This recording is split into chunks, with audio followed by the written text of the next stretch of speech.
Greetings and welcome to Black Mental Health Matters with our special guest, Tabitha Tabatap, who is a fashion designer, a special Africa-centered fashion designer.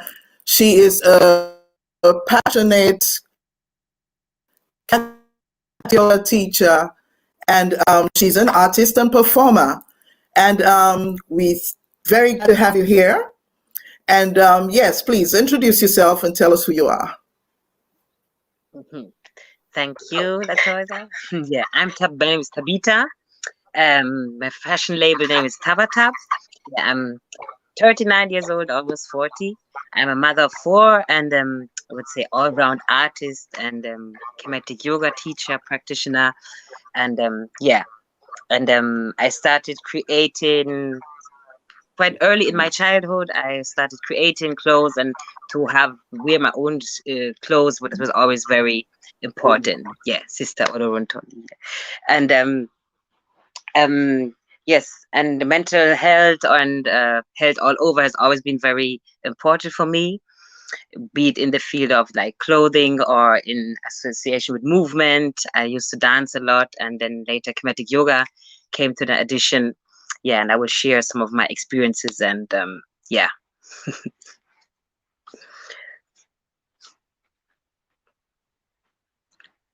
Oh, you're muted. I don't hear you. Thank you. Okay, and of course, we give thanks to Global Pan-Africanism Network. We give thanks to Tuna Kechi TV for hosting us. And we're streaming live on Facebook, YouTube, and also LinkedIn. Great. Sister Tabitha, what exactly is Kemetic Yoga, for example? Okay, Kemetic Yoga. There's a lot to say about it. Let me start. Okay. It's the ancient African system of yoga, enlightenment, based upon the practices of physical movements combined with controlled deep breathing and meditation. So that's the main thing. The main part I learned and I practice and always try to give to the students is that your breath is essential. You know, without breath, we wouldn't live, couldn't sustain on this earth. So breath is the number one thing that we need to be living on this earth, in this physical vessel. So, and also I think in times like these, it's very important to come back to this aspect. Yes, it's a healing and regenerative system, yoga system from Egypt that is characterized by a series of postures that create alignment of the spinal column and corrects defects in the skeletal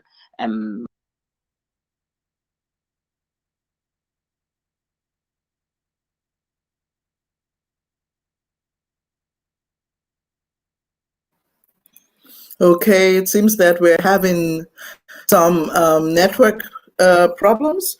But yes, as we were speaking, Sister Tabitha has explained to me that Kemetic Yoga is actually a very ancient tradition. And most people think of yoga, they think of Asia, they think of India. But this is an ancient tradition, over 7,000 years old, as she said. And she says the main thing is that it actually conditions the body to heal itself. So whereas you're having certain forms of yoga where there are postures which eventually might lead to injury because of the misalignments, these postures in the Kemetic Yoga, they are specially created to align the spinal column in such a way activate our nervous system, work with that connection, body, mind, spirit, activates the life force in such a way that the body actually heals itself. Exactly. Okay. Yeah, right. Sorry, I don't know the connection. Yes. But we are doing it. We're going to make the best out of it. Yes. And I guess thank you so much. How did you get into Kemetic Yoga? Mm-hmm. And well, yeah. Go ahead. Kundir? Okay. I actually, the first information I got on Kemetic Yoga was on social media. That was about 2012 or 2011, 12. And I saw like the people in Jamaica, some Kemetic Yoga teachers, and all over. Like the topic was coming up more like from the pages I was following, or some people I were following. I think also, yeah, Instagram and Facebook. And into that was also the time when my good sister Akosia Asset, who was based in Kiel, was also of Jamaican origin, but also was raised in Germany, was spending her time in Jamaica, and there she got certified as a Kemetic Yoga teacher. And then she came back to Germany, and she was actually the first one to ever bring it to Germany. So I started practicing with her, and I could just totally relate with everything. It just spoke to my spirit. And years before, I had once started doing yoga because I had some like ringing in the ears, and the doctor I went to was a very cool professional doctor, and he said, just gave me a list and said, look at these things on the list, what could help you? And the number one was yoga. And I said, okay, I will just start yoga, and that was the time when I first started. But it was also always kind of that challenging, but it like came from India, and then most people were like white people teaching it, and it was like very much the love and light attitude, and I'm also like a very active person. I dance a lot. I'm very active. So I was not so much into meditative stuff, but when I started it, I really got a hold of it. And I got into Kemetic spirituality, and then came the Kemetic Yoga. So it just went, like a flow into, I just say the ancestors brought me there. And then once Akosia started her first workshop, I was just it was head over heels for me, because I could relate with everything, and it was like, like awakening the god or goddess within you, and also to understand that we are not separate from God or nature, and like also how all the Neteru, the Kemetic gods, which are not really gods, which are energy, life forces, are all within us and can all be activated, So that is how I first came into. So Akosia said you have to always give thanks to her for bringing this to Germany as the first one. And yes, a very amazing teacher and also performing artist. Yes, And exactly. thank you for bringing that up, because what you just said is you have actually stressed again the importance of the African-centered consciousness. Yeah. And that is our worldview, that we are connected to the divine. We're connected to nature. We are connected to each other. And it's very important to not just sit there and meditate without actually feeling this connection.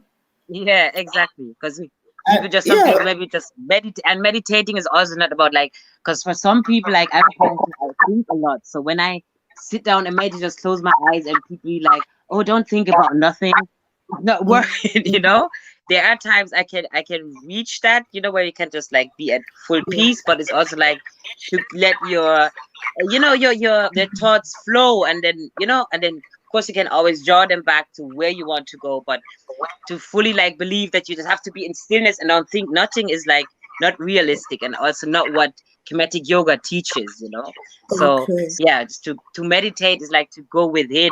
So things will come up, and then you just let them go through you, and they will leave, just like emotions, so just, but it's a way to be at peace without having to think, oh my God, my head needs to be empty, because that's like nearly impossible, like especially for a person like me. I'm an overthinker.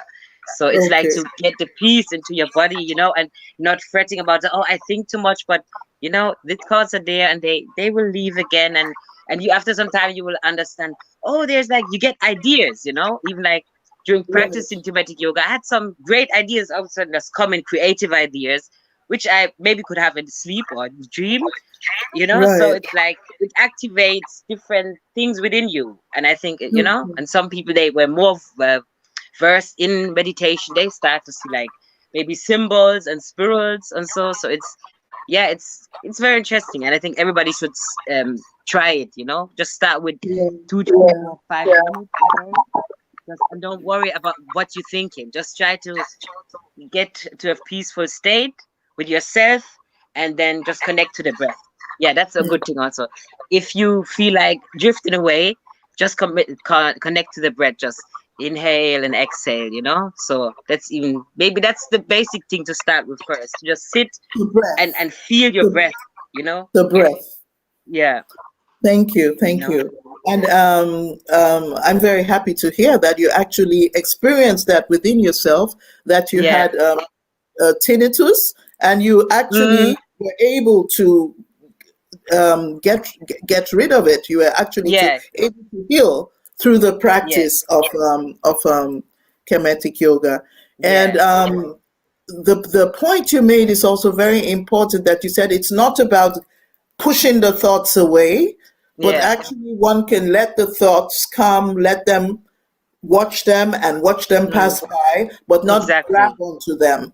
Yeah, exactly. Just like with the emotions that we have, you know, it's nothing bad to have emotions and to sometimes act on them, but be aware they come and they go, you know, and sometimes you have these emotions and just sometimes we need to just lean into them. Just you don't maybe not like it at the moment, but just lean into it, because it will go. Because if you constantly try to block them away, then all of a sudden they all pop out, and that's how like things escalate. Or some people, you know, or even if I sometimes think about like how black men sometimes are thought not to be emotional, and then they hide everything, and all of a sudden everything comes out, you know, and everybody's like, oh, why are they behaving like that? Yes, but it's because society is telling you, don't be emotional, don't show this, don't show that, and then you boil up everything and just explodes, and people be like, oh, he's so aggressive or this, and you know. So, and I also think a lot of black men, like my teacher who certified me, Uncle Aku,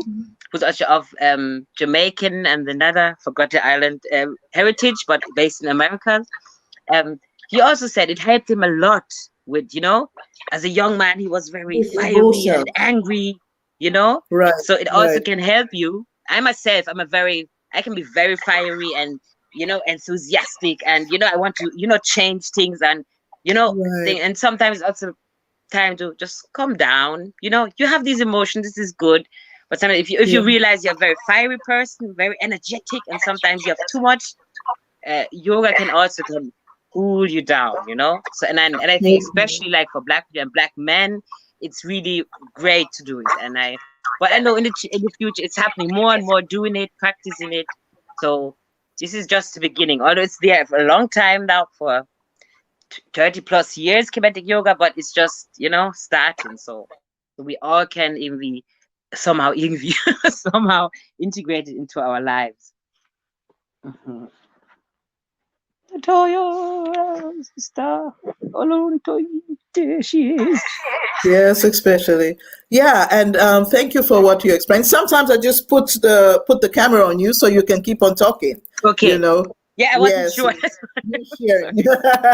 Nothing was wrong. Thank you so much for that. Thank you. And I like, especially, you know, we are living in a violent, Eurocentric world, having to face racism and all these things. And what do we do with the anger? That is the question, with so many experiences which we have, from microaggressions to actual racist brutality. And even if it's not happening to us personally, we witness all the time something happening to somebody we know or to our loved ones. So there is a lot of anger which we have. And it's good to know, thank you, that this is also a possibility to connect with the breath as a first step, which you said, and being at peace, which come up, knowing that they will pass, and being at peace with the emotions. Thank you so much.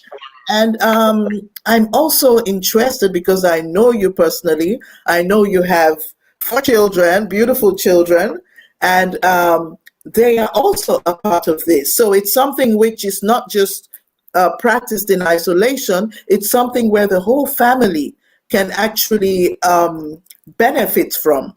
How have you been able to bring this practice to the children and in your family?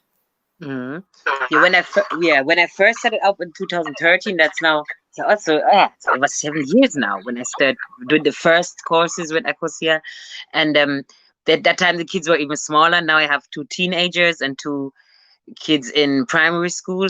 So that time I brought them there, and of course, if the younger they are, they're easy. They will attach, very fast to what you show them, or learn from it and guide them. And I got a book from there for them also. I have it here. This is the story of Asar, Aset, and Hiru, for example. And and it's made for kids. It's made by Dr. Muata Ashby. He developed the system that I'm teaching. And this is also a good way to bring the topic closer to your kids, and because like Kemetic Yoga children are never too young.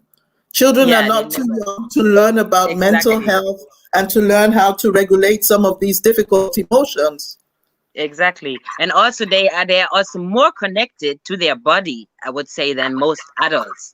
Even especially the smaller one, they can go into the bridge very easy, or certain movements or stretches.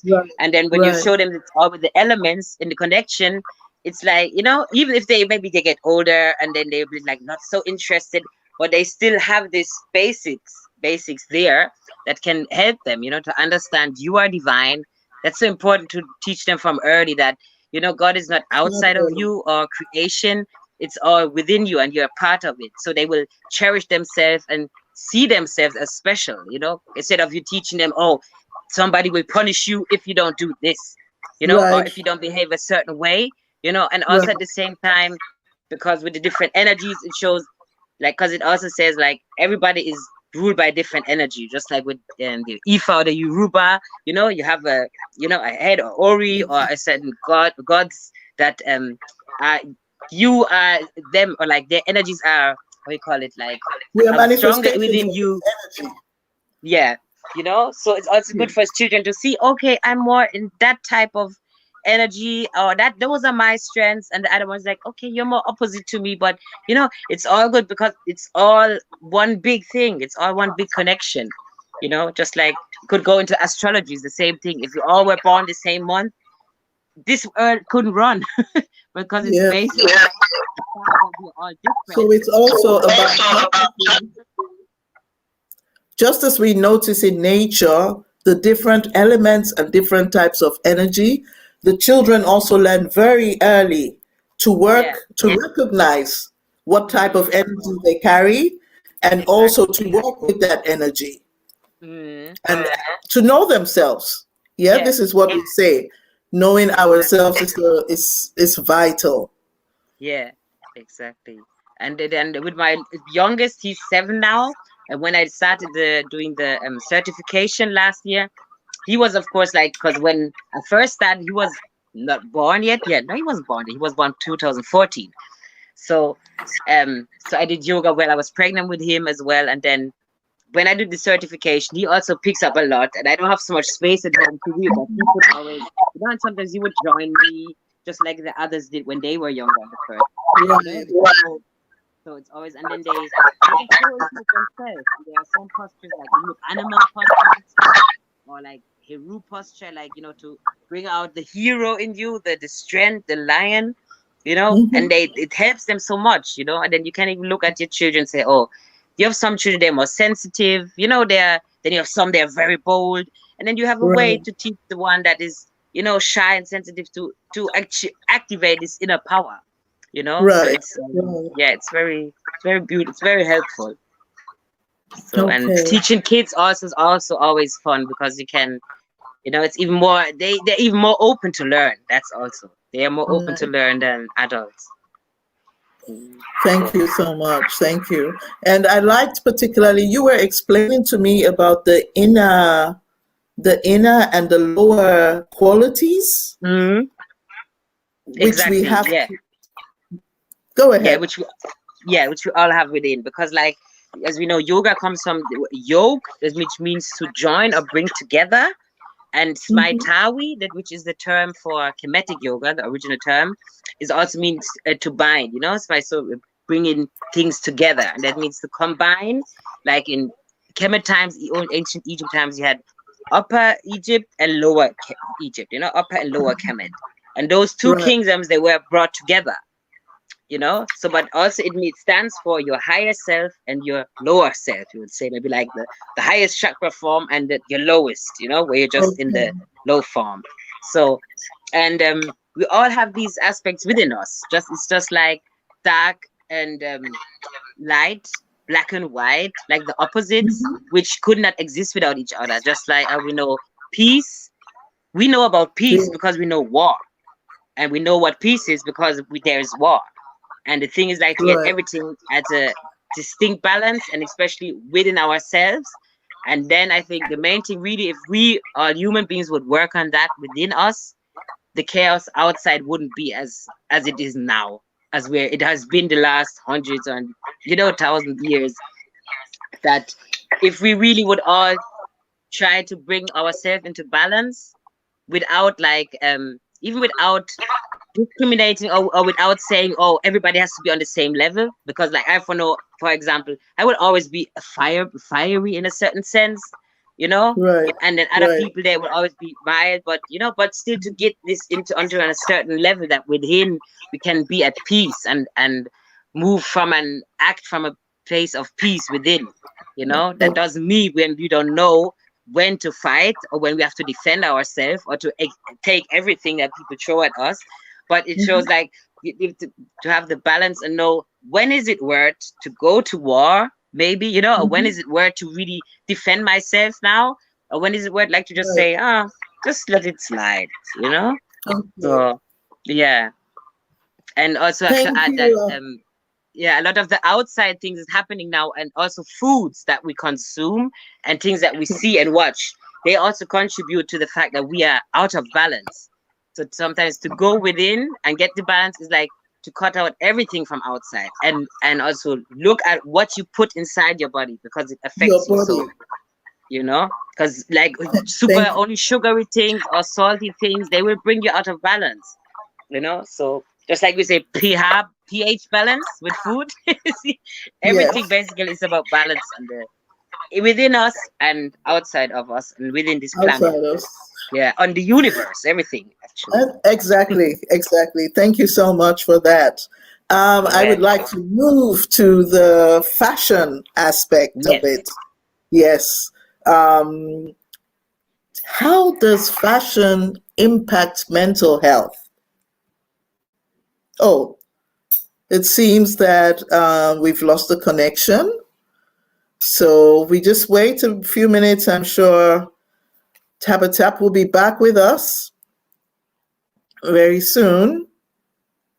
And we want to know how fashion affects mental health. I was talking with her, and she was telling me that she believes creativity actually improves mental health. She's painting and making illustrations, and this is not just a form of expression, but she actually uses it as tools of healing and self care.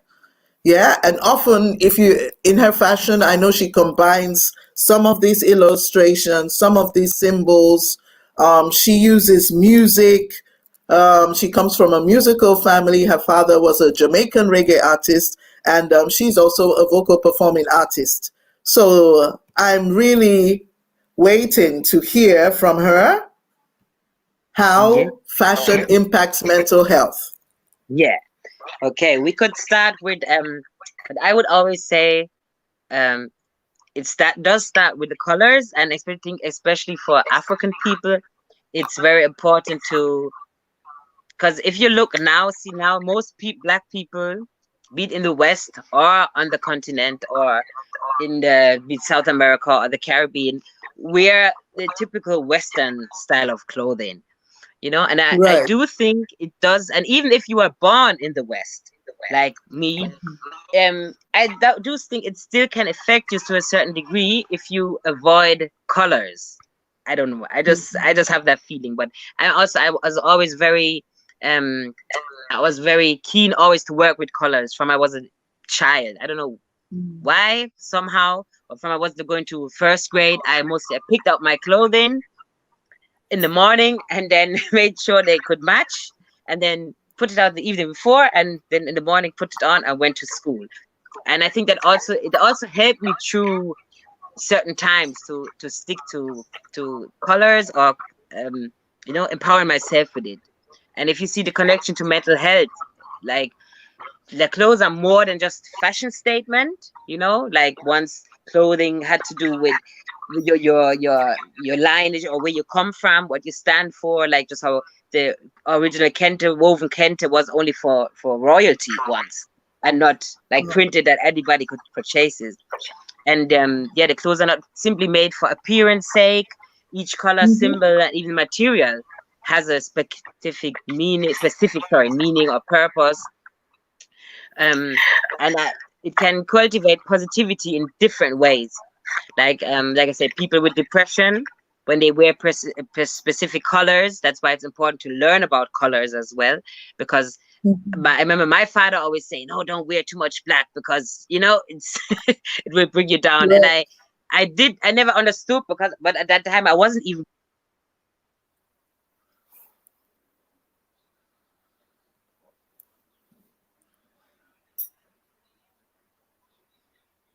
Okay, we're having network problems. Sister Tabatap was just explaining that fashion is much more, the clothes we wear is much more than a fashion statement. It affects our feelings, it affects our emotions, it affects our well-being. And she was pointing out that even like wearing a color like black can actually have an effect on the mood. And right? Yeah, exactly. Okay. And although I know people that love to wear black and mainly wear black, which is okay, but I realize for myself, if I wear it too much, I'm a color person. Like if I wear black one day, it's like, oh yeah, that's cool, but another day I realize, today I need my purple to uplift my crown energy, for example. Yeah. Or like in Kemetic Yoga, also you have like each god or energy has a specific color. So on Friday, it could be Heteru, the goddess of love and prosperity. It's like there's also one saying it's like red and gold in some cases, but the main color is like really yellow and green, where you look Yes, like yellow, Oshun, the color of Oshun. exactly. So I Right. love to wear green, although today's would be Sekhmet's day, whereby Sekhmet stands for the lion-headed goddess for healing, where her color would be red, according to the blood, because so, but red is also like, if you need energy, for example, you will wear red. Some people that maybe are not so, would need some energy, put on some red clothes, or how what red lipstick stands for, or when women have red nail polish. I read something. It does, for example, some men be like, "Whoa, red is like wow." So there's a lot of power and maybe also sexual energy within it, So, but it can be a very powerful color. And I realize when you wear dress in a specific color, sometimes step back and look at yourself and try to feel how you feel, And so yeah, like for example, my favorites of all is pink. From I was a little child, without people saying, "Oh, pink is a girlish color," and I've never been the girly girl. But I love dresses and I love pink. But then when you check at pink, it's also hetero energy and it's feminine, but it's for me it has a lot of power. This pink, even like a shocking pink. Some people say, "Oh my God," but for me it's just powerful. But I love to wear green, and today I felt like wearing green, for example. Right, beautiful. And you were saying something also about the fabric, the types of fabric we put in our skin, natural fabric. Can you say some more about that? The traditional fabrics, the importance in identity. Yeah, I think the importance is so okay, what I'm wearing now is just, is also typical Western stretch polyester, which I do like to wear. But like if we would really wear more like cotton or linen, for example, or even like hemp, which I think is even greater, hemp clothing, because like, even compared to, that's another topic, but compared to produce something from hemp, exactly, cost is much more less. You use less water than you were using cotton, for example. So, and like whatever you wear, like your body should breathe in a certain sense. So I think it's good something to look at certain things and also where something was produced. I remember when my first one was just like 4 months old, and I bought a new top from H&M. It was a black stretch top, and I didn't wash it before. And then I Wow. breastfed her, and then later I realized she started having some bumps on her skin, you know. And later I realized it was from this shirt, and I went to change the shirt. So it was either I think it was the color in it, but that just showed me that this is really poisonous, you know, some of the things. And we also have to think about how they plant certain things, like cotton. If they spray a lot of stuff on it, that can also affect us, even if they wash it, you know, just like with the foods, you know. But I think natural fabric is always the best to wear, and that your body can breathe, you know. Although I love stretch material, I must say, but I also prefer to always have jersey like with cotton, you know, or not just the 100% polyester artificial type of stuff. So, and yeah, and for also concerning fashion, there's more and more coming out of Africa, also African productions, because if you look, there's the origin of like African print fabrics. There's so much history in Africa, and now so much is produced outside of Africa. So I'm trying to get as much fabric as possible that was either made in Africa or is sourced there, that I know can be combined from there. And that's also a very important aspect which will develop in the next centuries very much. I think Africa will take over and be like the main maybe producer of good fabrics, you know, real quality fabrics. That would be so great, and without polluting like the environment. That's also a problem, because a lot of fabric production can cause pollution, you know, to nature, be it the colors or anything. So, but I would always say natural fabrics, and if you come from a specific area or tribe, dive into that, you know, dive into that. Like me as a Jamaican German, you know, I grew up with the Rastafarian culture and Rasta colors and African fabrics and this and that. And in Jamaica, we have some traditional clothing, but we know it's all come, so we don't have no way back traditional thing that our ancestors wore, you know. So that's why I always try to dive in different aspects and cultures, which is also a blessing, you know. But I think when you also come from a specific tribe, it's also great to dive deeper in that aspect or that part of your culture and learn about it. What is traditionally worn? Is it really traditional, or when was it brought, you know, or which European influences came into it? Also, that's no problem still, you know, like, because if you look at the Nama and Herero, for example, their attire, which is also influenced by European fashion, you know, but they made it themselves. So I think, yeah, the cultural expression is just very important. So, and yeah, and if you come from Kenya, dive into what's made in Kenya. If you're from Ghana, Ghana, Nigeria. That doesn't mean you can't wear the other stuff, but you know, find out what your own roots first and then go deeper. So yeah. Yes, exactly. And I remember, just to clarify, yes, when we were talking about that, as Pan-Africanists, of course, you can wear whatever from whatever ethnic group. But you were explaining how important it is to know yourself, which means also knowing your family, knowing your family history, knowing the ethnic group which flows through your veins. No, because this helps you in knowing yourself, and does have an effect on the mental health. You said knowing who your ancestors are and honoring them, and exactly. Maybe move into art, because I know you have you paint, you illustrate, you use African symbols, you use our ancestors, our leaders, our ancestral people who we honor, also in your fashion. How do you get the inspiration for this creativity, and what effects does that have on your mental health? This form of creativity, painting and healing, and illustrating. Yeah. Well, it does. I would say I always like to paint and draw, and then when I started studying fashion design, we also had like to do fashion illustrations and figurines to draw, and the thing was, or the funny thing was also, everybody was basically, you could see somebody join as figurine or illustration. It was always like a reflection of themselves within the face or the figure or something. So I, of course, always made mine black or brown, dark skin, light to light skin, whatever, and also the features, So, and then people said, "Oh, this looks like you." But whenever I looked at the other girls, there, I was the only black girl also in that class. They, all of them had something of their self within the drawings that they had.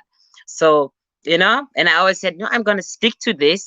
I'm just going to put certain styles on them, braids, or dreadlocks or afro or whatever. And I wasn't stopped in that way, which is good. And I realized also then later on, when I were drawing more, my teacher said, "Oh, your style is very like," I would say, "we statue, like statues," or, they were not so, some they can draw very movement, it's very good, and mine was very like your statues. But I said, yeah, maybe that is the African aspect within me, because when I reflect now and you look at Egyptian wall painting of pyramids, or you look at certain things, it's always very, we express in a different way. For Europeans, that it was important to draw a person the exact way they looked, before there was photography. In African art, it wasn't necessary, because I don't know how to explain it, but that's also important.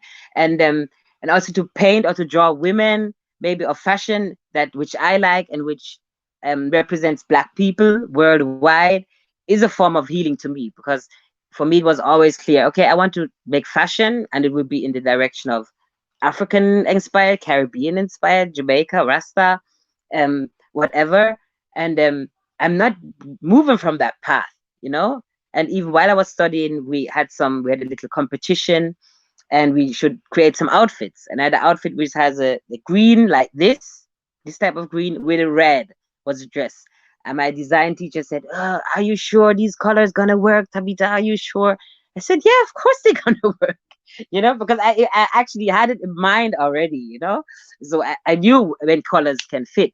And then when the dress was finished, it was like, I didn't expect it to work like this, So that also showed me something that is lacking within European understanding of the colors, or even, although you have so much color teachings now, or you can do workshops to learn about the color that fits you, So yeah, and then painting, I also started more again, was basically after my breakup with the father of my children. And I think it was also a healing aspect. I started painting a lot of women or gods, or like goddesses, and that was also like empowering myself in that manner, expressing it.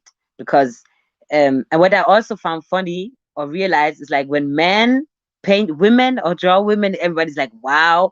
But when women do it, it's like, why you drawing women, or why you always paint women? I was like, okay, it's a form of maybe self-healing for me, which I actually realized much later after that. But to draw certain things or aspects can be healing. And just like some people, maybe they have nightmares and they maybe paint them, or some other experiences, or some people just want to paint flowers to make themselves feel good. So it always also depends on the person. But for me, always to go into an African direction and not even copy anything, but just to let it flow from inside, is like one of the best things I think you can do. And I would say everybody, if you're a doctor or whatever you earn, how much figures, this, that, and make money and live lavish, this and that, you always try to do something creative, because the real life force, creative energy is also like sexual energy, so it's the creative energy. So that's why sometimes it's good just to go into that, especially when you're not working in that field and you're very much just up here with your head, or you just have to, analyze and do things in the right manner and have things in order and not go off your feeling. So when you go with your feeling, you can create so much more. And I like to work with symbols, for example, like the Ankh. When that was also the time when I dived deeper into the spirituality and started Kemetic Yoga, and I just wanted to, bring it out, which the Ankh stands for life, you know, which is like the ultimate. And the Ankh also is the unification of male and female and creating life, which is a new child, which is new life, you know. And this aspect we will always have to honor no matter what, or how you live or how you feel or think about these things. Those is the basis of life. So that's why I started to print designs with the Ankh and such. And then otherwise I do a lot of like illustrations where I paint or draw goddesses and then put them on my design. Exactly. And Kemetic Yoga postures now, as I'm releasing a box set, this yoga box. Also I draw the postures. So for me it's very much always going through a certain healing or letting out things. But I'm a creative anyway, and that's always how I have been working. But I can only encourage everybody to embrace your creativity, and also don't think you have to sell it or you have to make money from it. You know, you can just do things for yourself. One of my friends, she's just started back painting more and more, and then she's painting for herself, for her apartment. She's painting black couples or so and putting up in her place and say, yeah, that's the thing. And also remember, things we write down, we speak or we draw, we can bring them into existence. So Right. if you paint a goddess or a god, maybe that's the energy you want to bring out, you know, or draw the dream house you would like to have or so, you know, because things, especially this time now, things work so much more with visual creation. Create something, write it down, you know, and then see, maybe manifest in your life, you know, and then do it with the good things you want to manifest, and don't focus on the fear or the nightmares you have. Although it's good sometimes to let that go, but I think there's so much healing in creativity, and I think it has helped me many times myself, maybe also without knowing. Right. And I liked when we were talking about Africa-centered disorders, and we were talking about psychological misorientation, especially, and it's not even only here in the diaspora, it's also in Africa, where people of African descent, Black people, feel they have to do not have any connection to their Blackness, and feel they they are acting and feeling and perceiving things under a white perspective. And you were saying that we don't have to wait for special occasions to wear our African clothes. We can wear and design ourselves. You know what strengthens our Blackness, our connection to the continent. We can do this every day. And actually, I got inspired by you because ever since I know you, you had already your own strong Black identity in your clothing. And this is really something very beautiful, as you said, that this is actually something which we can do to prevent such feelings. Our children can already be introduced to the clothes they wear every day affects who they are. And this is so important. You said that when we wear our clothes, not only as individuals, but also as we see ourselves clothed in our own manifestation, that this already does some form of healing. Right. Yeah, exactly. Right. I think so too. And especially as somebody who was raised Rastafarian, it was never like like my parents are strict, like, oh, you have to wear this or that, you know? And I maybe dress more like African centered than my siblings, or maybe because I'm the eldest or so, but it depends, and I'm the one who creates clothing, you know. But at the end of the day, it's still like certain things. And then when I was a teenager, I started to Lauryn Hill and Erykah Badu came along, and they were like women I could relate to, because like, okay, I had locks and I was sometimes wrapping my hair, and then these two beautiful Black women, their top stars, did that. And for me, it was like, thank you, you know. So although later I found out Erykah Badu's dreadlocks weren't real, which really hurt me when I found out. Yeah, thank you for bringing up Thank you for bringing up that topic of hair, because hair is, of course, part of fashion, right? Yeah. Exactly. What can you say towards that? Yeah. I can say like as I was raised as a Rasta and I always had dreadlocks. And the good thing is like I never had the feeling like I have to fit in somewhere. You know, maybe it depends on the type of person you are as well. You know, but like me and my siblings, we never had this fear of, oh, we have to be, oh, I have to fit in or this and that. You know, or like with my daughters, I never had. They said like, oh no, I don't want to be. You know, I don't want to be black or I don't want this type of hair. You know, maybe they want to wear that, change their hairstyle or stuff, but it's not like to be have shame associated with who you are or how your hair grows out of your head. Although I don't have, you know, as I don't have 4C here, for example. My hair is a bit more straight, but I have dreadlocks and always have had. And of course, people were making jokes. Some kids were making jokes, but other people found it cool, you know. But I always stood for myself and said, "So, nah, that's me, and I'm unique, and that's good." But I also give thanks to my parents and the way I was brought up that I always was embedded with this confidence. But I think here Right. is like really the number one, and especially in Germany, is like it's just at the beginning, you know. For me, it's not a big topic, the topic of hair, but for many others, it is.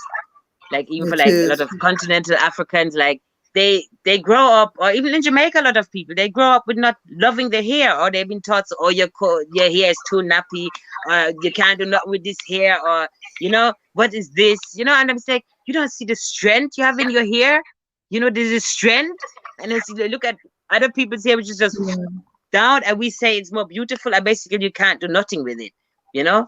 I don't tell Right. people what to do with their hair or their body, but some of it we can really say. I know some women they love to switch their hairstyles. That's okay too, you know.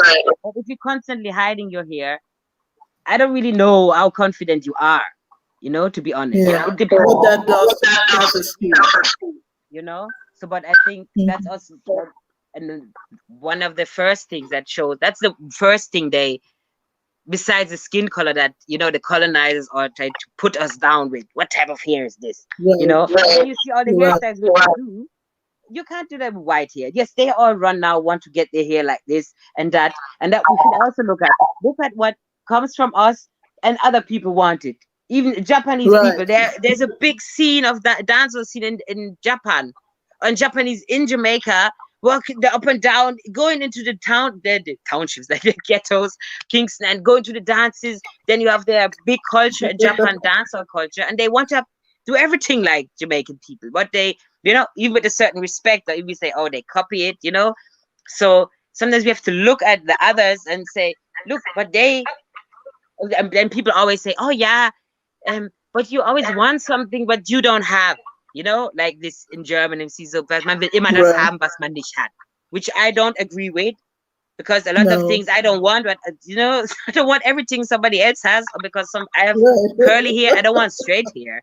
You know, this is also something I don't follow. Or I'm like, some of these things we have to be careful sometimes. Some things people say or this and that. It's normal. Right. What you don't know, you will be interested in it. Just like white people, of Right. course, when they see dreadlocks and they've never seen it before, they want to grab into it. Is it right? No. Tell them to stop it. Yes. You know. But at the end of the day, look at the blessing you have. And then, of course, some white women they go somewhere. Some black kids be like, oh, you know, I combed my mom's hair, for example, because it was fun. But I never thought, oh, I want to have these type of hair. You know, so Right. it's a big topic, and then You it's know, a sensitive topic. it is a sensitive topic. I just It noticed is. there are a lot of comments here, so I would like to share some of these comments Oh, with you. Greetings. oh. We have, so here we have Olamide sending you hearts and love.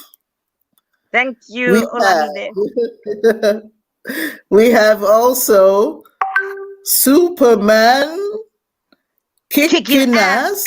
ass, who is saying he's going to try Kemetic Yoga and Yes, says thank you so much for explaining what that is.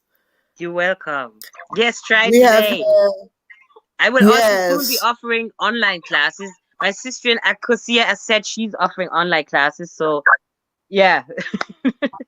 great. We have India Angie, who says love your name. We have Arif Hassan from Liberia.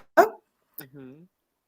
We have thank you, thanks from Everett Phillips says, good day, blessings to all queens in the room. We have Akinseye also saying thank you.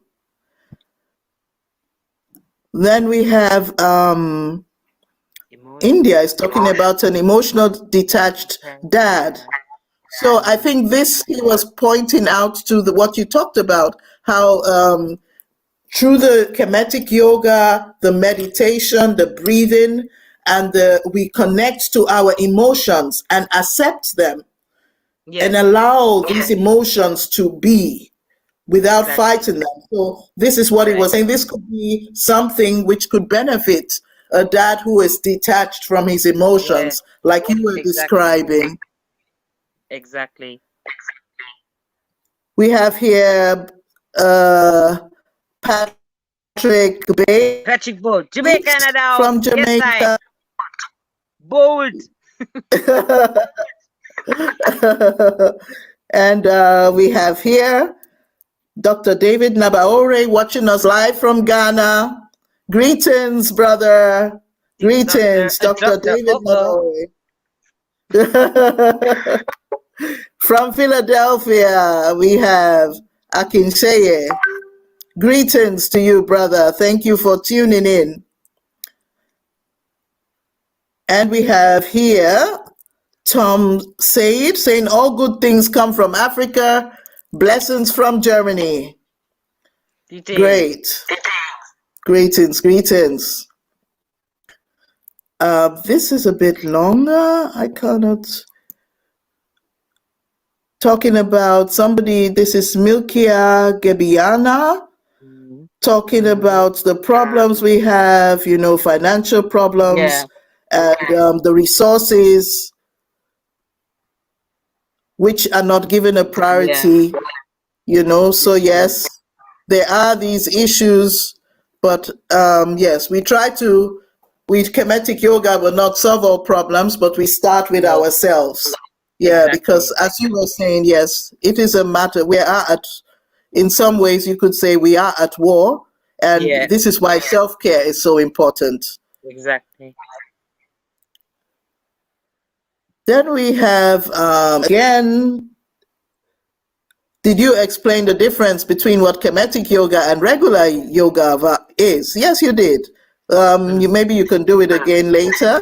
We have Vashti from Brooklyn. Greetings. And we have somebody who's also agreeing and saying colors do help mental health and moods. I learned that in college. Yeah.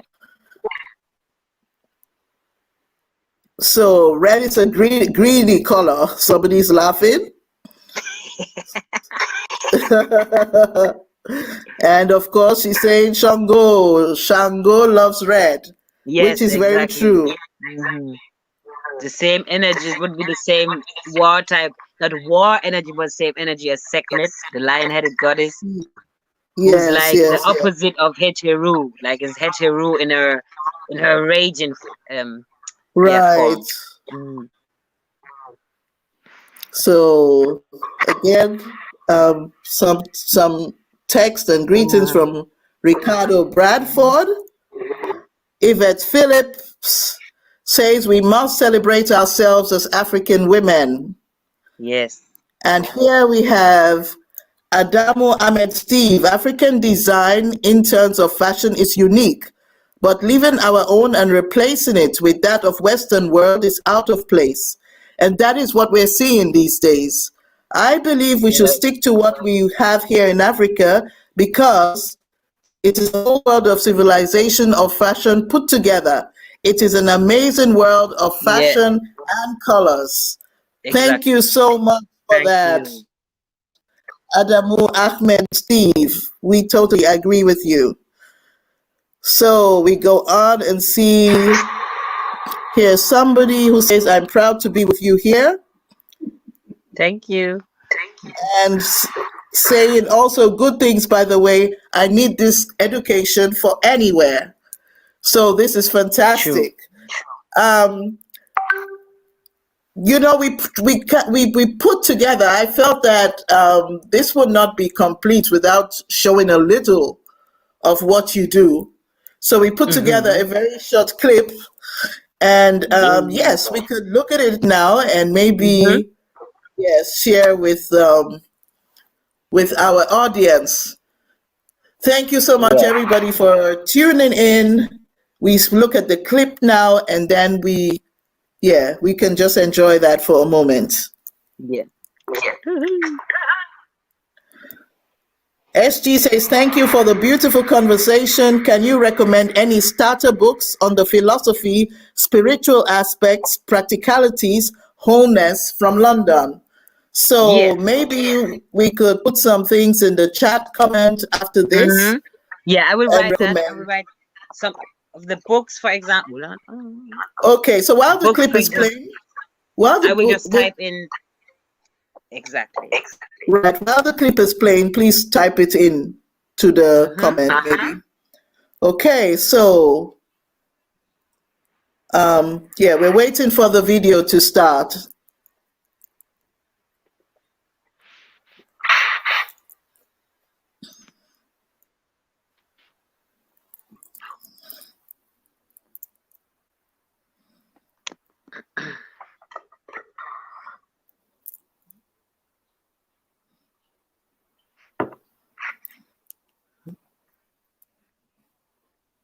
He played it before.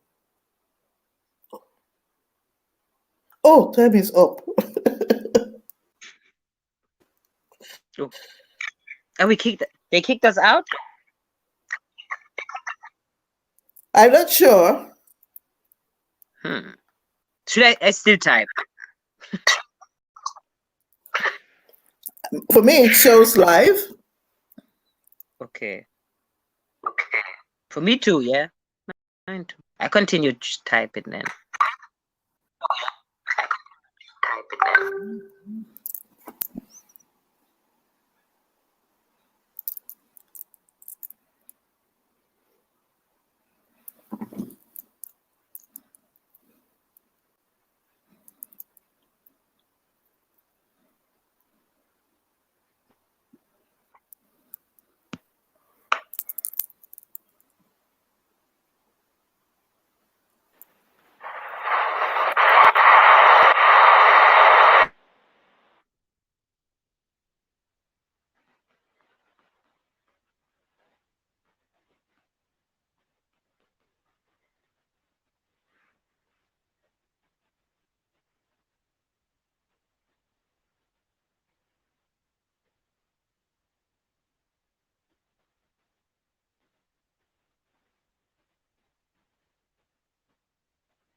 Unfortunately, we can't play the video as we intended, but I'd say thank you so much to you, Sister Tabitha, and thank you so much for tuning in, and see you next time.